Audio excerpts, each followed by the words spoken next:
다른 건 다 잊어버리셔도 되고요. 구조 요거 머릿속에 있어야 되고요. 각각 뭐라고 부르는지 생각이 나셔야 돼요. 법률 효과는 권리 변동이라고 그랬습니다. 권리의 취득, 변경, 소멸. 법률 요건에는 두 개가 있다 그랬어요. 원한 대로 효과가 생기는 법률 행위하고요. 원하든 원하지 않았든 상관없이 법률 규정에 의해서 효과가 생기는, 일단 요 구조를 머릿속에 딱 요것만 넣어두시면 됩니다. 두 번째, 요 권리 변동과 관련해서 구체적인 모습 몇 가지를 보셔야 되는데, 우리 교재 132페이지에 보면 권리의 취득이라고 되어 있습니다. 권리 변동이 세 가지가 있었어요. 취득이 있었고, 변경이 있었고, 소멸이 있었습니다. 이게 구체적인 권리 변동의 모습인데, 그 중에 오늘 취득만 생각을 좀 해봅니다. 취득, 우리 132페이지에 있는 거. 자, 권리를 취득하는 방법이 법률 행위에 의한 취득과 법률 규정에 의한 취득이 있는데, 이 법률 행위에 의한 취득과 법률 규정에 의한 취득이 공히 원시 취득과 승계 취득이라는 걸로 나눕니다. 법률 행위에 의한 취득은 대부분 승계 취득이고요. 법률 규정에 의한 취득이 대부분 원시 취득입니다. 근데 어쨌든 원시 취득과 승계 취득으로 크게 나눠지는데, 이 승계라는 말은 단어에서 벌써 포스가 느껴지죠. 뭔 포스? 누군가 갖고 있던 권리를 넘겨받았다. 그래서 취득했다. 이런 느낌이 있죠. 그렇죠? 그럼 반대로 원시 취득은 누군가로부터 권리를 넘겨받는 게 아니면서 취득하는 거예요. 대표적인 게 건물 신축이 있습니다. 건물을 신축하게 되면 건물을 신축한 자가 그 건물에 대한 소유권을 취득하게 되는데, 이 건물 소유권은 누군가로부터 승계받은 게 아니죠. 이런 걸 원시 취득이라 합니다. 반면에 승계 취득은 누군가로부터 넘겨받는 건데, 이게 두 개가 있어요. 이전적 승계라는 놈이 있고 설정적 승계라는 놈이 있습니다. 그 중에 이 설정적 승계 취득을 좀 이해하셔야 되는데, 자, 이런 경우를 생각하면 갑소유 땅이 있어요. 그런데 이 땅 위에다가 을이 건물을 소유하고 싶어요. 남의 땅에다가. 남의 땅에 건물 소유할 수 있을까요? 있어요. 그걸 가능하게 하는 권리가 지상권이라는 게 있어요. 우리 민법상. 물권입니다. 토지에 관한 물권이에요. 토지에 관한 권리인데, 이 지상권은 만든 것 자체가 289조에서 타인 토지에서, 내 땅이 아니고 타인 토지에서 건물이나 공작물이나 수목 등을 소유하기 위해 그 토지를, 남의 토지를 사용 수익하는 권리가 지상권이에요. 아예 그런 걸 만들어 놨어요. 우리 민법에서. 우리 민법은 토지와 건물이 별개의 부동산입니다. 전 세계에서 몇 나라 없어요. 토지와 건물을 별개의 부동산으로 취급한 나라가 몇 군데 없는데, 그 중에 우리나라가 토지와 건물을 별개의 부동산으로 취급해요. 그러다 보니까 토지 소유권과 건물 소유권이 따로따로 존재하고, 그러다 보니까 토지 소유자와 건물 소유자가 다른 경우도 생겨요. 이때 남의 땅에 정당하게 건물을 소유하고자 하면 토지 소유자와 계약을 맺어서 그 땅에 대한 지상권이라는 걸 취득을 해야 되는데, 이때 지상권은 갑이 갖고 있는 토지 소유권의 내용 중에서, 소유권이라는 건 그 소유하는 물건을 사용하고 남한테 빌려주고 사용료를 받아, 이걸 수익을 한다 그래요. 수익을 하고 팔아먹을 수 있어요. 처분. 이렇게 소유권이라는 권리는 소유하는 물건을 사용, 수익, 처분하는 것을 목적으로 하는 권리인데, 그 소유권 내용 중에서 요 두 개를 승계를 받아요. 그러니까 설정적 승계라는 것은 권리를 갖고 있는 그 권리자의 권리 중에서 일부를 승계받아. 일부. 다 승계받는 게 아니에요. 그러니까 일부를 승계받았다가, 그럼 얘는 토지 소유권을 상실해야 안 해요? 상실하지 않아요. 소유권은 그대로 갖고 있어. 그 상태에서 기간이 끝나면 재계약을 하지 않는 한 얘는 건물을 철거하고 땅을 되돌려 줘야 돼. 이걸 되돌려줘요. 사용 수익권을. 이런 취득을 설정적 승계라 합니다. 지상권이라는 권리가 갑의 토지 소유권의 일부를 취득하는 권리, 일부를. 그래서 전 권리자로부터 권리의 일부를 취득했다가 나중에 다시 그걸 되돌려주는 형태의 취득을 설정적 승계라 하고, 그런 설정적 승계를 통해서 취득할 수 있는 권리, 이런 게 싸잡아서 제한물권, 제한물권. 요때 제한은 소유권을 제한한다 이런 뜻이에요. 소유권을. 그래서 우리 교재를 보면 132페이지에 원시 취득이 있고 건물 신축이 예로 들어 있고 승계 취득의 양가로는 설정적 승계가 있는데 아파트를 은행에 저당 잡히는 것이라고 돼 있죠. 갑이 아파트가 있어요. 주택담보대출을 받지요. 은행에서. 그럼 은행은 대출해주면서 이 아파트를 저당을 잡습니다. 저당을 잡는다는 건 일반적으로 쓰는 용어고 법적으로는 은행이 저당권이라는 권리를 취득해요. 저당권을 취득하게 되면 이 은행은 나중에 갑이 돈을 갚지 않으면 저당권이라는 권리에 기초해서 이 아파트를 경매를 넣어버려요. 즉 팔아버려요. 그래서 경매 대가로부터 자신의 채권을 회수해요. 결국 이 저당권은 갑이 갖고 있는, 은행이 갖고 있는 저당권은 갑이 갖고 있는 소유권 중에서 뭐를 제한하고 있어요? 처분 권능을 제한하고 있는 거예요. 그래서 갑이 소유하는 아파트에 대해서 을이 저당권을 취득하게 되면 이 취득이 뭐가 되는 거예요? 설정적 승계가 되는 거예요. 설정적 승계. 이게 올해 기출문제 답. 네? 이런 게 답으로 나와요. 이런 게. 그래서 권리 변동이 세 가지 모습이 있는데 그 세 가지 모습 중에서 오늘 취득의 이 두 가지를 구별을 일단 하고 원시취득과 승계취득을 그냥 직관적으로 개념을 구별하고 승계취득의 두 가지가 있는데 그중에 설정적 승계가 어떤 취득인지를 머릿속에 명확하게 이해하고 그 구체적인 예를 암기, 지상권이라든가 저당권 같은 제한물권을 취득하는 게 뭐다? 설정적 승계다. 이렇게 생각을 하나 해주시면 돼요. 됐죠? 그 다음에 이전적 승계가 우리 교재에는 아파트를 매매로 소유권을 이전받는 것이라고 하나만 나와 있는데 이전적 승계는 두 가지 형태가 있어요.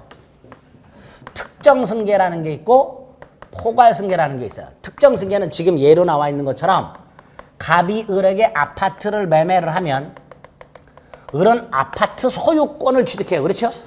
전 권리자 갑이 갖고 있던 많은 권리, 뭐 자동차 소유권도 있을 수 있고 토지 소유권도 있을 수 있고 아파트 소유권도 있을 수 있고 테레비 소유권도 있을 수 있고 여러 가지 권리가 있을 텐데 그 권리 중에서 매매라는 하나의 원인을 통해서 아파트 소유권만 꼭 찍어서 승계를 받아요. 이걸 특정 승계라 합니다. 반면에 갑이 사망을 하면 상속인 을은 갑이 갖고 있던 아파트 소유권, 토지 소유권, 자동차 소유권, 텔레비 소유권 등등 갑이 갖고 있던 각종 권리를 한꺼번에 싸잡아서 승계를 해요. 이런 걸 포괄 승계라 합니다. 이렇게 이전적 승계에는 매매 따위를 통한 특정 승계와 상속 따위를 통한 포괄 승계 두 가지 형태가 있고 이것도 시험 지문에 이렇게 나온 적이 있어요. 상속에 의한 권리 취득은 이전적 승계에 해당된다. 맞아요? 틀려요? 맞죠? 포괄 승계인데 포괄 승계는 어디 들어있어요? 이전적 승계니까 상속에 의한 권리 취득은 이전적 승계에 해당된다. 옳은 지문이 되는 거예요. 이런 식으로 출제가 됩니다. 그러면 이렇게 머릿속으로 이해하시면 돼요. 매매를 통해서 권리를 취득하거나 상속을 통해서 권리 취득하거나 토지 소유자와 계약을 맺어서 지상권을 취득하거나 아파트를 담보대출 받아서 은행이 저당권을 취득하는 것은 우리가 현실적으로 알고 있는 내용들이에요. 그렇죠? 그 알고 있는 내용들을 법을 전공한 학자들이 이렇게 분류를 하는 거예요. 그 분류를 했을 때 나오는 용어들이 있어요. 이거를 여러분들이 숙지하는 거예요. 이런 거를. 아파트를 통해서 소유권을 취득한다는 건 다 알아요. 상속을 통해서 돌아가신 분의 권리와 의무를 다 상속받는다는 건 알아요. 이미. 알고 있는 내용들이야. 이건 현실적으로. 알고 있는 내용들을 법적으로 어떻게 모아서 분류를 하고 있는가. 요거를 여러분들이 공부하는 거고 시험 문제도 그런 걸로 나오게 되는 거예요. 아시겠죠? 그런 식으로 공부를 해나가시면 돼요. 어쨌든 법률 효과 중에 권리 변동 중에 취득 관련한 이런 내용들이 있다라고 생각을 하셔야 돼요. 그 다음에 요거 봤으니까 이제 요걸로 가야 되는데 요거 가기 전에 구성 요소인 법률 사실이 나옵니다. 이 법률 사실이 굉장히 많아요. 구성 요소라는 것들이 예컨대 자동차를 구성하고 있는 부품들 2만 개가 넘지요.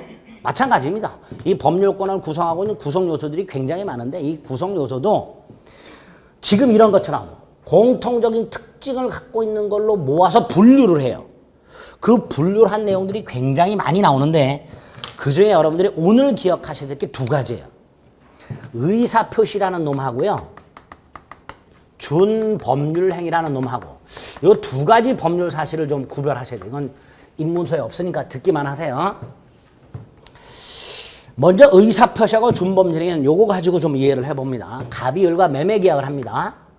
갑이 갖고 있던 아파트를 1억에 매매하는 계약을 합니다.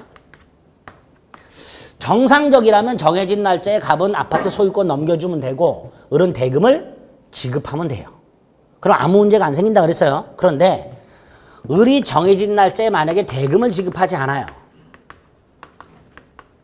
그럼 갑은 날짜가 지나면 을에게 연락이 오겠죠. 너 왜 돈 안 주냐? 그럼 을은 마련을 못했습니다. 뭐 그럴 거고 조금만 기다려달라 뭐 이렇게 얘기하겠죠. 알았다.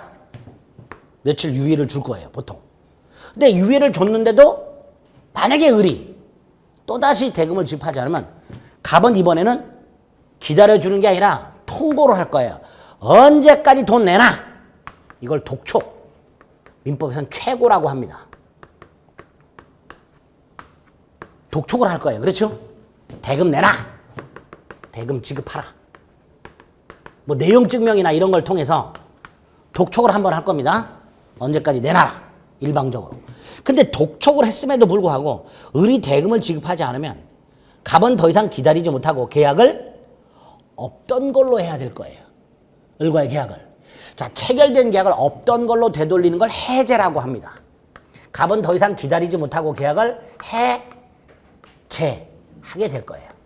자, 이때 3번하고 4번을 구별해 봅니다. 3번하고 4번 둘 다 3번 독촉할 때 갑이 원한 게 있었어요. 갑이 을에게 대금을 지급하라. 이때 갑이 원한 게 뭐죠? 네? 갑이 원한 게 뭐예요? 을이 돈 주는 거. 그렇죠? 두 번째 4번 갑이 을과의 계약을 해제한다 라고 말할 때 갑이 원한 게 뭐예요? 해제죠. 계약, 너는 더 이상 믿을 수 없다. 너와의 계약을 끝내겠다. 그걸 원하고 있기 때문에 끝내겠다고 말을 한 거예요. 둘 다 갑이 뭔가 원하는 게 있었고 그 원하는 걸 말로 나타냈어요. 그렇죠? 그런데 위에 거는 갑이 원한 대로 효과가 생겼어요? 안 생겼어요? 안 생겼어요. 을이 돈을 줘야 갑이 원한 결과가 생겨요. 근데 을이 돈을 안 주면 갑은 돈 받기를 원해서 돈 달라고 쐈지만 갑이 원한 대로 결과가 생기지는 않았어요. 반면에 밑에 거는 갑이 을과의 계약을 끝내기를 원했고 그래서 끝내겠다고 말을 했어. 말을 하면 갑이 원한 대로 계약은 끝이 납니다.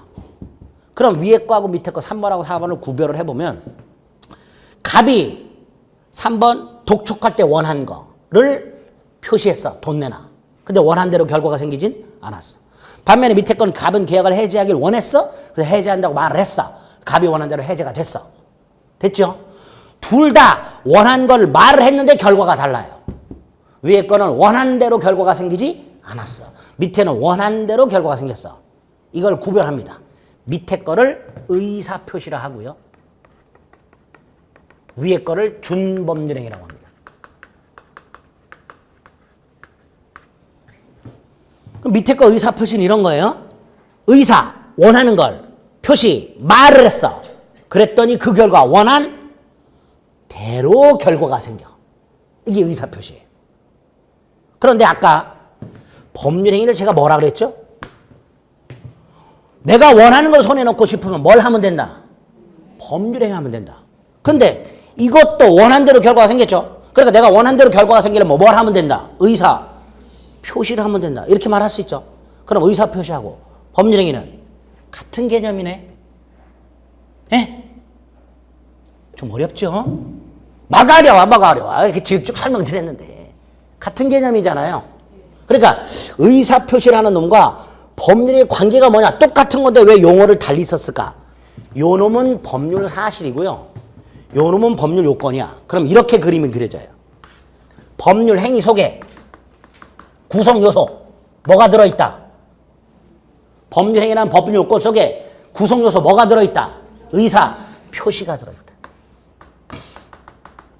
그래서 인간의 행위 중에서 학자들이 인간의 행위 중에서 의사 표시라는 구성 요소를 반드시 포함하고 있는 인간의 행위, 이걸 이름을 붙이자. 뭐라고? 법률 행위라고. 그래서 아까 법률 행위가 원한 대로 효과가 생기는 이유, 법률 행위 속에 반드시 뭐가 들어있기 때문에? 의사 표시가 들어있기 때문에 법률 행위는 원한 대로 결과가 생기는 거예요. 시험 지문에 우리 기출 지문에 이런 지문이 나온 게 있습니다. 의사 표시 없는 법률 행위도 있을 수 있다. 이게 기출 지문이에요? O예요, X예요? X예요. 법률 행위 속에는 반드시 뭐가 들어있어야 돼? 의사 표시가 들어있어야 돼. 그래서 의사 표시 없는 법률 행위는 있을 수 없다가 되는 거예요. 두 개를 뗄래야 뗄 수가 없는 관계입니다. 다만 이거는 조금 더 큰 개념. 법률 요건, 요거는 법률 사실. 이런 지문도 나온 적이 있어요. 법률 행위는 의사표시를 필수 불가결의 요소로 하는 법률 사실이다. 이것도 기출 지문이에요. 법률 행위는 의사표시를 필수 불가결의 요소로 하는 법률 사실이다. OX, X. 법률 행위는 의사표시를 필수 요소로 하는 법률 요건이다. 예? 그게 기출 지문이. 환장하죠? 이제 이런 생각이 급 들죠. 내가 이 공부를 과연 해야 될까? 이게 뭐 하는 짓이냐 말이지. 일상생활에서 전혀 쓰잘데기 없는, 살아가는데 아무런 도움이 되지 않는 그런 용어들로 법을 설명하고 있어요. 그렇죠? 근데 우리는 시험에 붙어야 돼. 그러니까 어쩔 수 없이 받아들여야 돼. 속은 터질지언정 받아들여야 돼. 이런 용어들을 쓰고 있다는. 그래서 법률 사실이 우리 인문서에는 나와 있지 않지만 법률 사실 중에 대단히 중요한 의사 표시라는 놈이 있고, 이 의사 표시가 뭐를 구성하는, 법률 행위를 구성하는 필수 요소이기 때문에 미리 좀 설명을 드린 거예요. 그리고 이 의사 표시와 외형은 비슷하지만 결과가 다른 준 법률 행위라는 개념도 하나 기억을 하셔야 되고, 그 준법률 행위에 뭐가 있어요? 최고. 이것도 외워주셔야 돼요. 우리 기출시험 문제 중에 다음 중 의사표시가 아닌 것은, 이런 문제가 나온 경우가 있고요. 답이 최고가 2번. 네? 외울 수 있죠? 표정이 나는 외우기 싫다는 표정이야. 네. 이해가 안 되면 외우는 거예요. 근데 지금은 이런 것도 있구나. 민법이란 게 이런 거구나. 이런 걸 아는 정도로 족합니다. 뭐 외우라 그래서 다 외울 필요도 없고요. 외워지지도 않아요. 어쨌든 정리. 민법의 조문 구조가 3단 구조로 돼 있고 각각 법률 사실, 법률요건, 법률효과라고 부른다. 그 법률효과는 권리 변동을 말하고 3가지가 있는데 그중에 취득, 원시취득과 승계취득 구별하고, 이전적과 설정적 구별하고, 이전적의 특정과 포괄이 있고 각각 예 하나씩, 매매와 상속. 더 있어요. 근데 일단 오늘 상속까지. 설정적은 제한 물건을 취득하는 걸 설정적 승계한다. 예, 지상권 취득이라든가 저당권 취득. 여기까지. 그 다음에 법률요건엔 크게 2가지가 있는데 차이가, 요거는 행위자가 원한 대로 효과가 생기고, 요건 법률 규정에 의해서 효과가 생기다.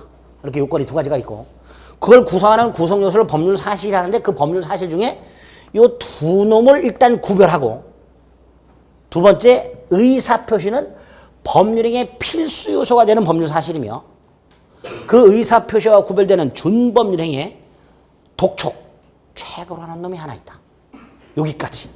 예? 예, 여기까지만 일단 머릿속에 넣으시면 돼요. 그리고 나서 본격적으로 요거로 갑니다. 민법 총칙 요거에 관한 내용이라 했어요. 그래서 한 장을 샤샥 넘기면 135페이지의 타이틀이 뭐라고 돼 있어요? 법률행위. 여길 오기 위해서 전제가 되는 몇 가지를 미리 살펴본 거예요. 다 잊어버리셔도 돼요. 한 문제 정도 나오는데 나오면 찍으면 되지 뭐. 그렇죠? 외우기 싫으면 찍는 거예요. 우리는 편하게 생각하세요.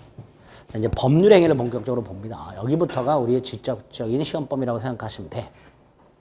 자, 법률 행위는 그게 이제 내용이 5덩어리가 있습니다. 법률 행위 뜻, 법률 행위 특징, 법률 행위 종류, 법률 행위 요건. 요게 핵심이에요. 여기서 8문제가 나와. 요건에서 해석. 이 5덩어리가 있습니다. 이 마지막에 있는 해석은요, 사실은 우리가 해야 될 영역은 아니에요. 이 해석은 법원이 해야 되는 거예요. 법원. 아까 제가 분쟁이 생겼을 때 주먹이 아닌 합리적으로 해결하는 방법이 법원으로 달려가는 거라 그랬어요. 소송을 제기하는 거. 그렇죠? 그리고 법원은 당사자가 분쟁이 생겨서 소송을 제기하게 되면 둘을 불러가지고 왜 싸우는지부터 알아내야 돼요. 그렇죠? 도대체 뭐 갖고 싸우는지, 얘네가 매매계약을 했는지, 임대차 계약을 했는지, 매매계약이라면 무엇을 사고 팔기로 한 건지, 대금을 얼마로 주기로 한 건지, 지급을 언제 하기로 한 건지, 임대차라면 어떤 물건을 임대하기로 한 건지, 기간은 얼마인지, 차임은 얼마를 주기로 한 건지, 뭐 비용은 누가 부담하기로 한 건지, 이런 걸 일일이 파악을 한 다음에 분쟁을 해결해야 돼요. 이때 그 당사자 간에 무슨 일이 있었는지를 파악하는 것, 그걸 법률행위 해석이라고 해요. 이거는 실질적으로 법원이 해야 되는 영역인데 법원이 어떻게 해석하는가를 우리가 공부하는 거예요. 법원이 법률행위는 어떻게 해석하는가를 조금 어려워요. 내용이. 어쨌든 이런 내용들로 법률행위는 구성이 되어 있습니다. 자, 먼저 법률행위 뜻. 우리 교재에 보면 135페이지. 법률행위라고 해서 당사자의 의사표시에 의하여 법률관계가 이루어진 것을 총칭하여 뭐라 한다? 법률 행위라 한다.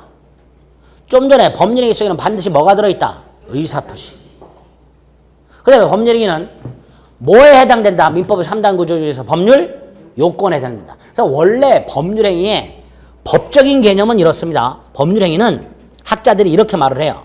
법률행위란 일정한 법률 효과 발생을 원하는, 의욕하는 하나 또는 수개의 의사표시를 필수 불가결의 요소로 하는 법률 요건을 말한다. 이게 법률행위의 법적인 개념이에요. 그래서 여러분들이 이렇게 학자들이 말하는 법률행위 법적인 개념을 정확하게 암기하고 있을 필요는 없고요. 법률행위를 설명할 때 꼭 들어가야 될 몇 가지 문장이 있어요. 표현하고. 첫째가 반드시 뭐가 들어있어야 된다?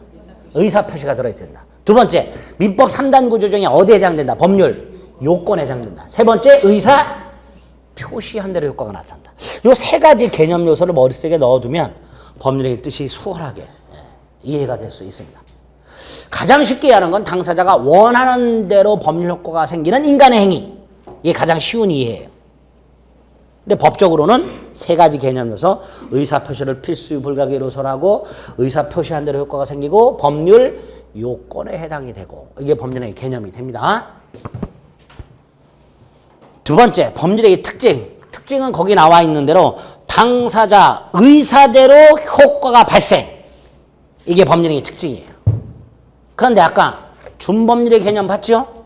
준법률행위는 원래는 의사표시 대비되는 개념이에요. 의사표시가 법률행위를 필수 요소로 한다 그랬으니까, 법률행위 필수 요소라 그랬으니까 결국 의사표시와 준법률행위를 구별하는 것이나 법률행위와 준법률행위를 구별하는 것이나 같은 의미입니다. 준법률행위 아까 뭐라 그랬어요? 당사자 의도와는 무관하게 효과가 생긴다 그랬죠? 그럼 당사자하고 의도와 무관하게 효과가 생기려면 뭐에서 효과가 생겨야 돼? 법률 규정에 의해서.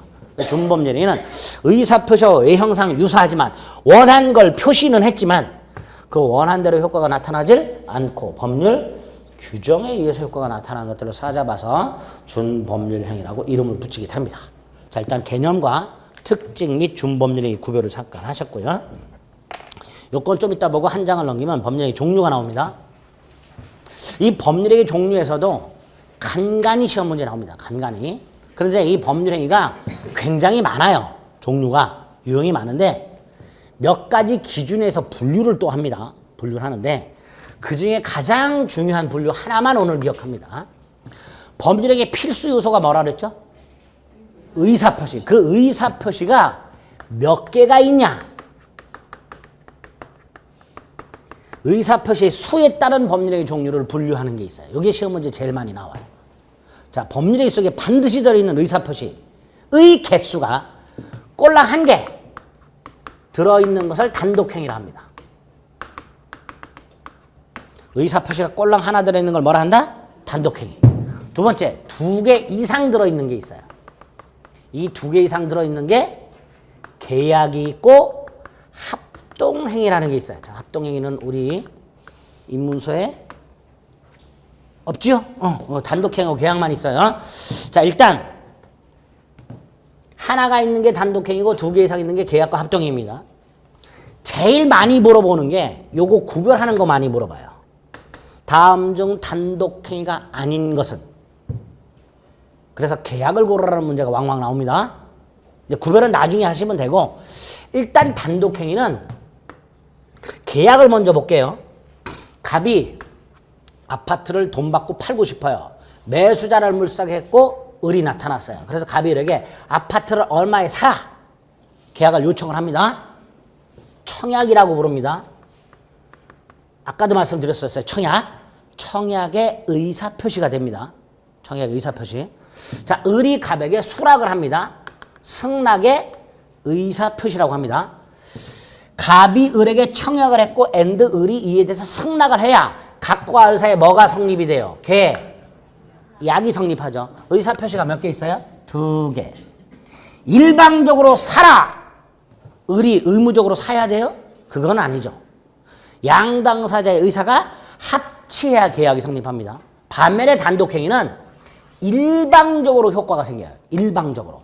상대방의 의사를 고려하지 않아요. 예를 들어서 아까 갑이 을과 계약을 했는데 을이 대금을 지급하지 않으면 갑은 을에게 돈을 달라고 쪼다가 끝끝내 을이 돈을 주지 않으면 갑은 을과의 계약을 끝낸다 그랬어요. 그걸 뭐라 그랬죠? 해제. 갑이 을에게 계약을 해제한다 라고 말을 하면 을의 의사는 물어볼 필요 없이 계약은 해제가 돼요. 그러니까 행위 한 사람의 일방적인 의사로 효과가 생기는 걸 단독 행위를 합니다. 자, 이때 갑이 을과의 계약을 해제하는 경우 갑은 을에게 해제한다고 말을 해야 되죠. 상대방이 있죠. 이걸 상대방이 있는 단독행위라고 해요.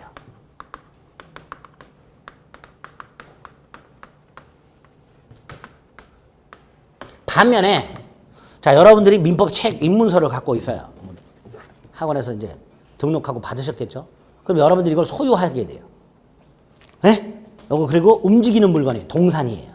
결국은 여러분들은 학원에 등록을 하셔서 입문서라는 책이라는 동산의 소유권을 갖고 계세요. 소유권. 그래서 여러분들은 여러분 마음대로 책을 사용하고 밑줄도 긋고 동그라미도 치고 빨간색도 치고, 네? 남한테 빌려주고 100원 받고 수익도 하고 경우에 따라서는 팔아버리고 처분도 할 수 있는 거예요. 근데 어쨌든 요걸 갖고 공부를 하는데 민법을 첫날 딱 들었는데 이건 내 길이 아니요. 그리고 팔아버릴 때 짜증이 확 나. 꼴도 보기 싫어. 휙 나가면서 쓰레기통에 확 버려버려. 버렸죠? 요거를 법적으로 동산 소유권 포기라고 합니다.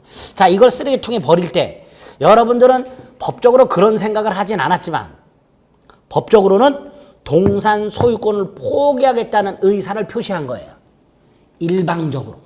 단독행위죠. 근데 상대방이 있어요, 없어요? 없어요. 상대방이 없는 단독행위도 있어요.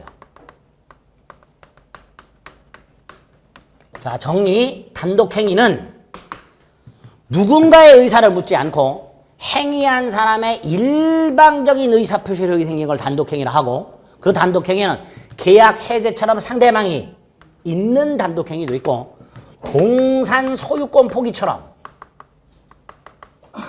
상대방이 없는 단독행위도 있습니다. 요거를 물어보는 문제도 출제가 됐었어요. 다음 중 상대방 없는 단독행위를 고르면 답이 뭐였을까요? 동산 소유권 포기. 이게 답이었어요. 네? 일단 단독행위와 계약 구별하고요. 단독행위의 상대방이 없는 것과 있는 것 구별해야 됩니다. 구별했어요. 그럼 이제 계약으로 다시 돌아옵니다. 계약과 합동행위 구별했는데 이거는 문제가 나와서 구별하는 게 아니고요. 합동행위가 나중에 한번 써먹을 때가 있어요. 그래서 미리 좀 하는 거예요. 자, 계약하고 합동행위는 일단 둘 다 의사표시가 2개 이상 들어있는데 계약의 경우에 보면요. 갑이 을에게 아파트로 사라. 계약을 요청, 청약의 의사를 표시하고 을이 알았다, 사겠다. 승낙의 의사를 표시합니다. 의사표시가 2개가 있는데 이 의사표시의 방향이 각각 상대방을 향해 있고 그렇죠? 목적이 서로 달라요. 2개의 의사표시가 방향이 상대방을 향해 있고 갑의 의사표시는 을을 향해 있고 을의 의사표시는 병이 아니라 갑을 향해 있고 상대방을 향해 있고 그 의사표시의 목적이 갑은 돈이 목적이고 을은 아파트에 대한 소유권이 목적이에요. 그러니까 목적이 서로 달라요. 서로 상자 다를 이자 상이 이렇게 말을 합니다. 이렇게 2개 이상의 의사표시가 방향이 상대방을 향해 있고 목적이 서로 다를 때 이거를 대립적 의사표시라고 해요. 그러면 계약은 2개 이상의 대립적 의사표시가 그 내용이 합치함으로써 성립하는 법률행위 이렇게 됩니다. 여기 계약의 뜻이에요. 나중에 계약법 가서 징글징글하게 합니다. 반면에 요거는 뭘까? 합동행위는 예를 먼저 하나 사단법인 설립행위를 생각을 합니다. 사단법인은 사람이 모여있는 단체에 법인격이 부여된 걸 말하는데요.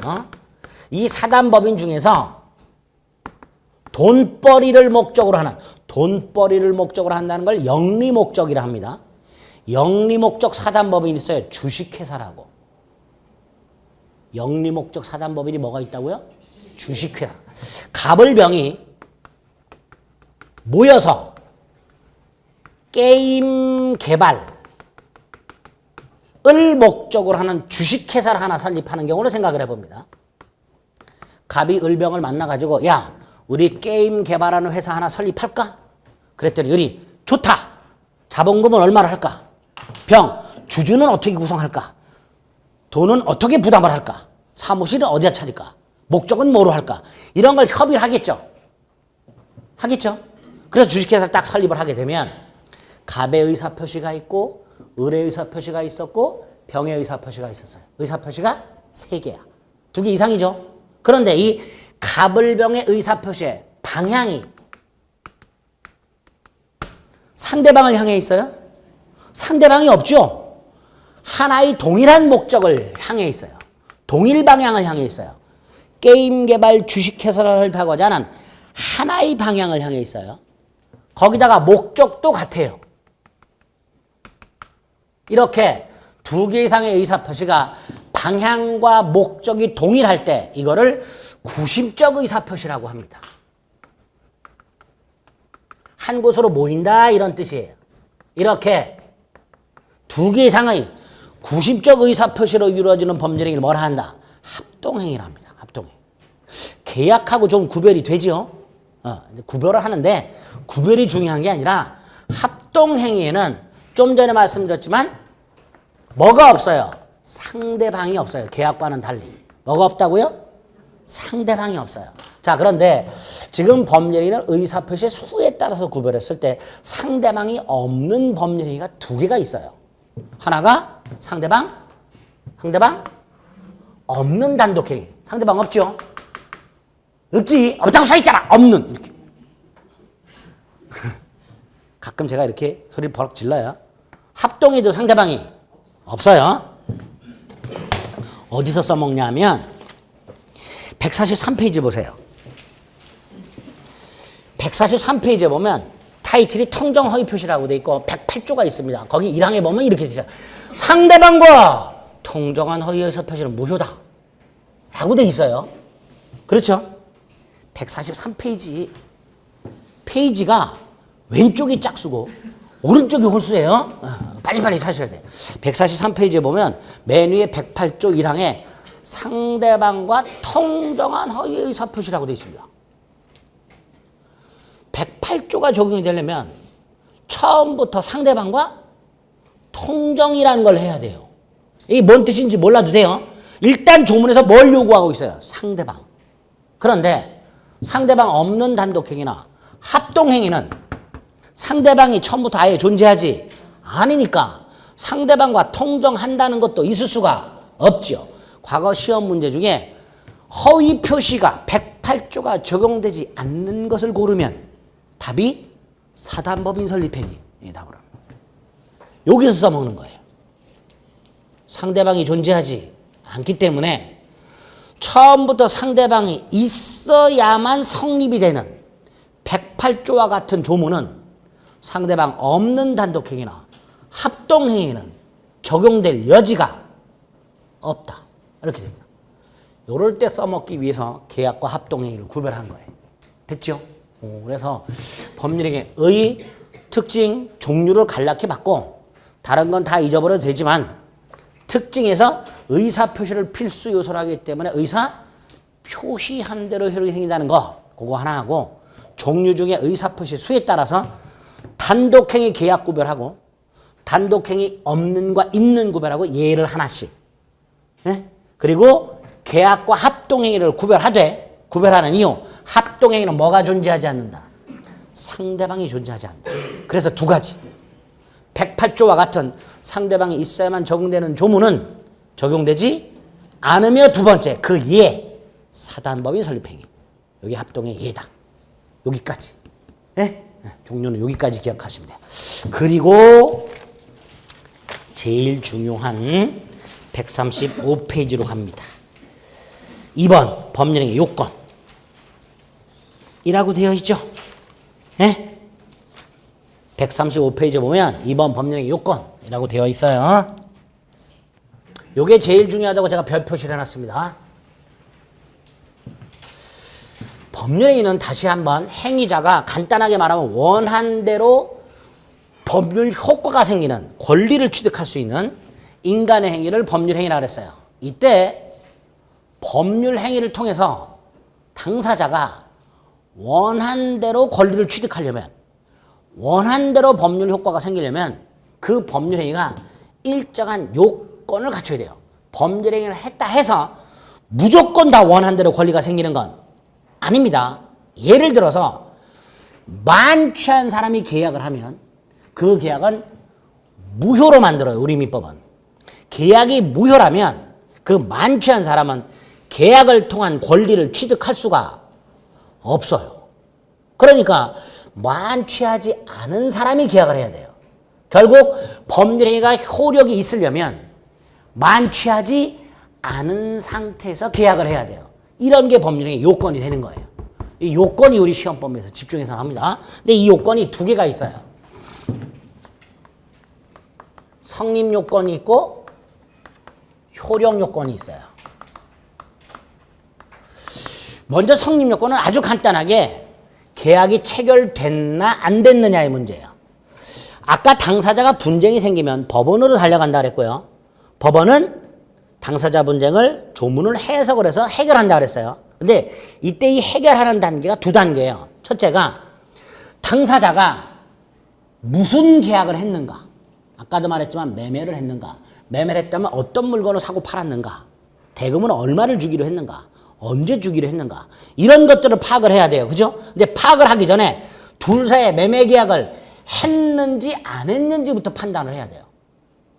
당사자가 매매 계약을 갖고 다투고 있으면 제일 먼저 과연 이 두 사람이 매매 계약이란 걸 체결했는지 안 했는지부터 판단하는 거예요. 두 번째, 만약에 계약을 체결하지 않았다면 더 이상 재판을 끌어갈 이유가 없어요. 계약이 없었으니까 끝!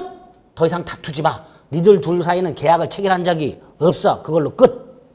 이렇게 끝이 나면 돼요. 근데 만약에 계약을 체결했다면 그 다음에 그 계약이 무효인지 유효인지를 판단합니다. 그리고 무효라면 권리가 생기지 않았으니까 그걸로 끝. 반면에 유효라면 권리가 생겼고 의무가 생겼어. 그 의무를 이행을 했는지 안 했는지 가지고 재판을 하게 되는 거예요. 결국 분쟁을 해결할 때도 계약을 체결했는지 안 했는지를 판단하고 두 번째, 체결했다면 그 계약이 유효인지 무효인지를 판단하는 거예요. 이렇게 법률행위가 완전하게 효력이 생기려면 첫째, 법률행위가 일단 존재해야 되고 그 존재 여부를 판단하는 요건이 성립 요건이고 두 번째, 존재한다면 계약이 체결됐다면 그 계약이 유효인지 무효인지를 판단해야 되는데 그걸 판단하는 기준이 효력 요건이 되는 거예요. 따라서 먼저 성립 요건을 판단했는데 만약에 성립 요건을 갖추지 못했다면 계약은 존재하지 않는 거예요. 그걸 부존재 불성립이라고 해요. 반면에 계약은 성립해서 존재하지만 효력 요건을 갖추지 못하면 이거는 무효 또는 취소할 수 있도록 되어 있어요. 무효 또는 취소할 수 있도록 되어 있어요. 따라서 성립 요건을 갖추지 못한 법률행위 무효다, 취소할 수 있다 이런 말 하면 돼요, 안 돼요? 안 돼요. 성립 요건을 갖추지 못한 행위는 아예 존재하지 않는 거예요. 따라서 성립 요건을 갖추지 못한 법률행위를 무효다, 취소할 수 있다 이런 말을 해서는 안 됩니다. 우리 기출지문 중에 이런 지문이 나온 게 있어요. 법률행위가 성립 요건을 갖추지 못한 경우, 성립 요건을 갖추지 못한 경우에도 우리 민법상 무효행위의 추인, 무효행위의 전환이라는 제도가 있어요. 나중에 저기 무효 취소 가서 볼 거예요. 법률행위가 성립 요건을 갖추지 못한 경우에도 무효행위의 추인이나 무효행위의 전환이 적용될 수 있다. 이런 지문이 나온 적이 있어요. 틀린 지문이에요. 이유는 무효행위의 추인이나 무효행위의 전환은 그 행위가 무효라는 걸 전제로 적용이 되는 거예요. 근데 성립 요건을 갖추지 못하면 법률행위 아예 존재하지 않은 것이기 때문에 여기에다가 무효행위의 추인이나 무효행위의 전환을 적용할 수는 없습니다. 그래서 성립 요건과 효력 요건을 구별하는 거예요. 나중에 보면 뭐 알게 됩니다. 일단 오늘은 법률행위의 성립 요건과 효력 요건이라는 걸 구별해야 되고 왜 구별해야 되는가? 그 요건을 각각 갖추지 못했을 때 결과가 달라요. 성립 요건을 갖추지 못하면 아예 법률행위가 존재하지 않는 거고 성립 요건은 갖췄지만 효력 요건을 갖추지 못하면 법률행위는 존재하되 그 행위는 무효이거나 취소할 수 있는 걸로 가요. 그래서 일단 구별을 합니다. 두 번째, 우리 교재는 지금 일반적인 요건만 3가지씩 나와 있어요. 근데 성립 요건과 효력 요건이 공히 일반적 요건과 특별 요건 2가지가 있어요. 일반적 성립 요건, 특별 성립 요건, 일반적 효력 요건, 특별 성립 요건 이렇게 2가지 형태가 있습니다. 자, 일반적이라는 건 이런 거예요. 법률행위가 단독행위든 계약이든 합동행위든 묻지 않고 가리지 않고 모든 법률행위에 필요한 거예요. 이걸 일반적 요건이라 그래요. 모든 법률행위에 필요한 거. 단독행위가 됐든 계약이 됐든 합동행위가 됐든 모든 법률행위에 필요한 요건을 일반적 요건이라 합니다. 반면에 어떤 특정한 법률행위에만 필요한 게 있어요. 모든 법률행위에 필요하지 않고 법에서 이 행위는 요게 필요하다라고 해놓은 게 있어. 그렇게 특정한 행위만 필요한 요건을 특별 요건이라고 불러요. 이렇게 모든 행위에 필요한 일반적 요건과 어떤 특정한 행위만 필요한 특별 요건 2가지가 있습니다. 그 중에 이제 결국 4가지가 있는 거예요. 4가지 중에서 먼저 일반적인 성립 요건, 단독 행위가 됐든 계약이 됐든 합동행위가 됐든 어떤 법률행위든 3가지 요건은 갖춰야만 성립되었다라고 말을 해요. 그게 일반적 성립 요건입니다. 당사자가 있어야 되고요. 행위하는 사람. 이 당사자가 일정한 목적을 가지고 있어야 되고요. 이 목적을 외부에 나타내야 돼요. 의사, 표, 시. 이 3가지. 어떠한 법률행위든 행위하는 당사자 및 그 당사자가 행위하는 목적과 그 목적을 외부에 나타내는 의사, 표시. 이 3가지를 갖추고 있어야 일단 법률행위는 성립한다라고 말을 해요. 근데 어떤 법률행위는 이 3가지는 보통 갖추고 있어요. 따라서 일반적 성립 요건이 문제되는 경우는 거의 없습니다. 2번째, 특별 성립 요건. 아까 매매 계약을 생각을 해볼까요? 갑이 아파트 매매를 합니다. 당사자 있고요. 갑이 물건을 팔고자 하는 목적이 있고 을이 아파트를 사고자 하는 목적을 갖고 있어요. 그리고 갑이 그걸 표시해요. 사라. 을이 사겠다. 당사자 있고 목적 있고 의사표시 있죠? 그럼 매매계약은 성립합니다. 매매계약은 성립을 해요. 그런데 매매가 아니라 혼인을 하는 경우를 생각해 볼게요. 자, 혼인도 가족법상의 계약입니다. 혼인하는 당사자가 있어요. 혼인하는 목적이 있죠? 목적이 뭐예요? 결혼하는 목적이 뭐야? 검은 머리가 팥뿌리가 될 때까지 서로 알콩달콩 살기 위한 목적으로 혼인을 하죠. 그 목적을 표시해. 뒤질 때까지 우리 함께 살까? 그랬더니 뒤질 때까지는 좀 그렇고 어쨌든 함께 살자. 뭐 해서 같이 당사자가 있고 목적이 있고 의사를 표시했어요. 했지만 아직 혼인은 성립하지 않았습니다. 혼인이라는 건 언제 성립할까요? 구청 가서 신고를 해야 돼요. 근데 매매 신고해요, 안 해요? 잘 생각하세요. 여러분들이 편의점 가서 캔커피를 하나 샀어. 매매예요? 신고해요, 안 해요? 안 해요. 일반적인 계약은 신고 안 해도 성립해요. 근데 혼인이라는 계약만은 반드시 구청 가서 신고를 해야만 성립하고, 신고를 하지 않으면 이거 혼인이 아니라 우리가 흔히 부르는 사실혼이라고 부르는 거예요. 이걸 안 하면. 사실혼 관계는 법적으로 부부가 아니어서 상속도 일어나지 않습니다. 그러니까 법적으로 혼인이란 법률행위가 성립하려면 신고를 해야 돼. 그러니까 아하, 이 신고는 모든 법률행위에 필요한 게 아니라 혼인이라는 법률행위만 필요한 특별 성립요건이구나, 이렇게 되는 거예요. 이렇게 성립요건에는 모든 법률행위에 필요한 일반적 요건과 특정한 법률행위에 필요한 특별요건 두 가지가 있습니다. 근데 다시 한번 말씀드리지만 성립요건은 큰 문제가 안 돼요. 이미 계약은 했기 때문에 당사자가 다투고 있는 거예요. 대부분이. 그래서 이 성립요건은 대부분 통과를 합니다. 자, 특별 성립요건까지 통과를 했어요. 그 다음엔 유효인지 무효인지를 판단해야 돼요. 그 유효인지 무효인지를 판단하는 게 효력요건이라고 했고, 그 효력요건 중에 일반적인 효력요건은 일반적 성립요건이 갖추어야 할 효력요건이에요. 일반적 성립요건은 당사자가 있고 목적이 있고 의사표시가 있으면 돼. 근데 구체적으로 효력이 생기려면 당사자는 행위할 때 능력이라는 게 있어야 돼요. 능력이라는 걸 갖추고 있어야 되고요. 두 번째로 그 법률의 목적이 확정이 되어 있고 실현이 가능해야 되고 법에 위반돼서는 안 되고 사회 질서에 반해서는 안 돼요. 이걸 사회적 타당성이라고 그래요. 사회 질서라고 생각하면 돼요. 이 네 가지 요건을 갖춰야 돼요.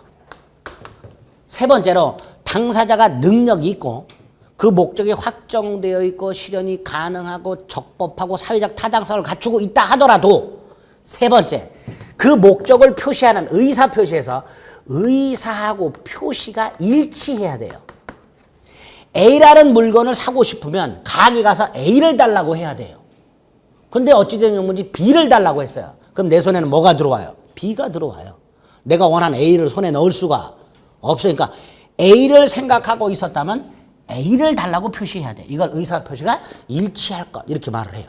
나아가 일치는 하더라도 하자라는 게 없어야 돼요.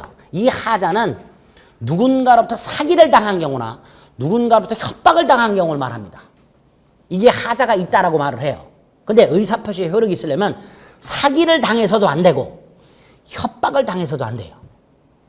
이게 일반적 효력 요건입니다. 그 중에 요거는 우리 시험 범위가 아니에요. 능력은 시험 범위는 아니지만 우리 공부하기서 꼭 알아야 될 개념이 세 가지가 있습니다.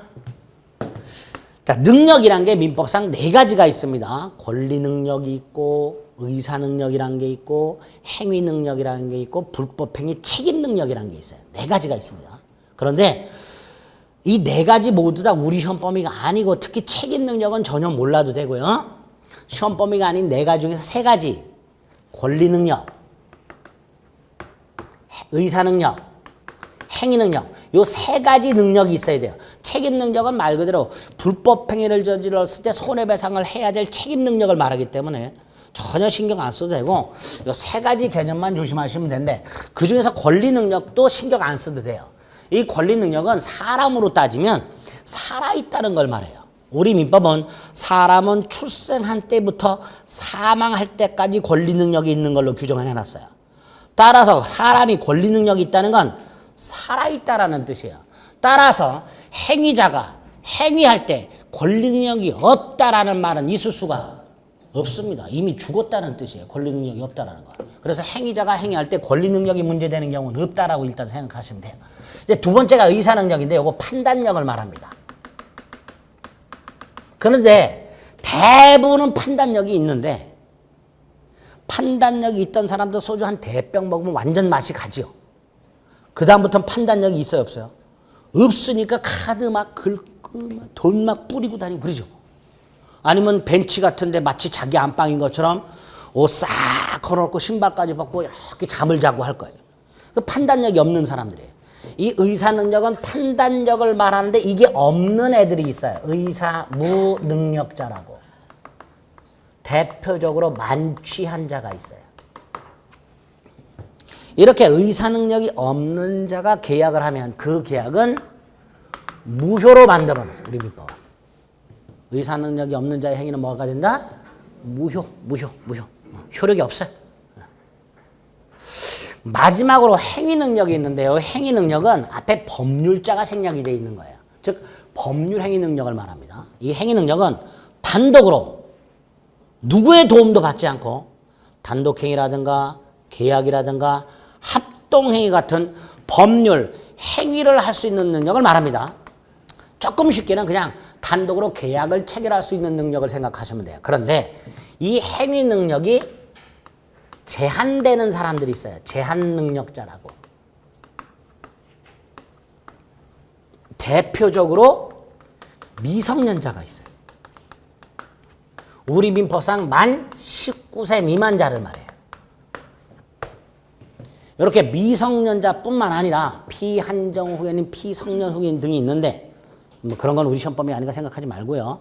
미성년자 만 19세 미만자를 말하고 대표적인 제한 능력자입니다. 미성년자 같은 제한 능력자는 좀 전에 단독으로 계약 따위를 할 수 있다 없다? 없어요. 그래서 부모, 법정 대리인이라고 합니다. 법정 대리인이, 부모와 같은 법정 대리인이 대신해 주거나 계약을 대신해 주거나 동의를 해줘야 돼요. 만약에 미성년자 같은 제한 능력자가 부모 동의 없이 부모의 대리에 의하지 않고 자기 멋대로 단독 행위로 법률 행위를 하면 일단 그 행위는 유효하되 취소할 수 있도록 해놨어요. 결론, 당사자나 행위 당시 능력이 있어야 되는데 두 가지만 기억하자. 의사 능력이 없는 자의 행위는 무효고 행위 능력이 제한되는 자의 행위는 유효하지만 취소할 수 있도록 돼 있다. 이렇게 기억을 하시면 돼요. 마지막으로 이게 결합되는 경우가 있어요. 하나의 행위에 무효 사유도 있고 취소 사유도 있는 경우가 있어요. 어떤 경우가 있을까?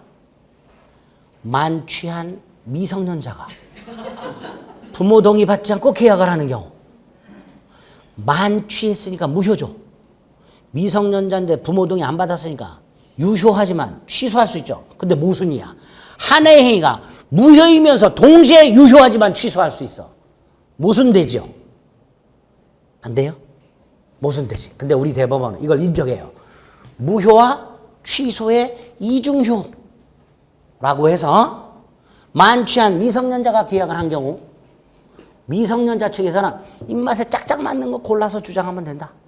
만취했으니까 무효를 주장해도 되고 미성년자니까 취소할 수도 있다. 라고 말을 합니다. 이걸 무효와 취소의 이중효 이렇게 말을 해요. 거기까지. 능력에선 거기까지만 생각을 하실 수 있으면 돼요. 자, 두 번째로 여기부터가 본격적인 우리 시험 범위에 있는 내용입니다.